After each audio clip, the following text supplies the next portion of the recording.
বিশ্বনবীর স্ত্রী সাউদা এসে বলে, নবী, আমি আপনার কুমারী বউ আয়েশার ঘরে তরকারি নিয়ে গিয়েছিলাম। তরকারি দেওয়ার পরে আপনার স্ত্রী রেগে বলে, তরকারি দিলা কেন? আমি কি তরকারি রাঁধতে পারি না? রাগের চোটে তরকারির ঝোল নিয়ে পায়েস নিয়ে আমার গালের মধ্যে মাখিয়ে দিয়েছে আপনার বউ। আপনি তো শ্রেষ্ঠ বিচারক, ও নবী বিচার করে দেন। বিশ্বনবী সাউদার কথা শুনলেন, মা আয়েশাকে ডেকে পাঠালেন। মা আয়েশারে বললেন, ও আয়েশা, আসলে এমনটা করেছো নাকি? মা আয়েশা বলে, নবী, তখন আমার মেজাজটা বড্ড গরম ছিল, রাগের মাথায় ঝোল নিয়ে আমি সাউদার মুখে লাগিয়ে দিয়েছি। আসলে কাজটা ঠিক হয় নাই, আমারে ক্ষমা করেন। বিশ্বনবী দুইজনের কথা শুনে ঠান্ডা হয়ে বসলেন। সুবহানাল্লাহ।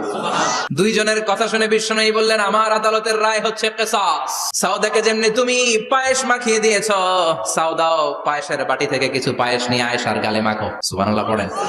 সাউদাও বিশ্বনবীর রায় অনুযায়ী বাটি থেকে পায়েসের ঝোল নিয়ে মা আয়েশার গালের মধ্যে মেখে দিলেন। মা আয়েশা কি আর করবেন, হেসে দিলেন। সাইয়েদাতুনা সাউদাও হাসলেন, বিশ্বনবীও হাসলেন। আরশের উপর থেকে খুশি হয়ে গেল কে?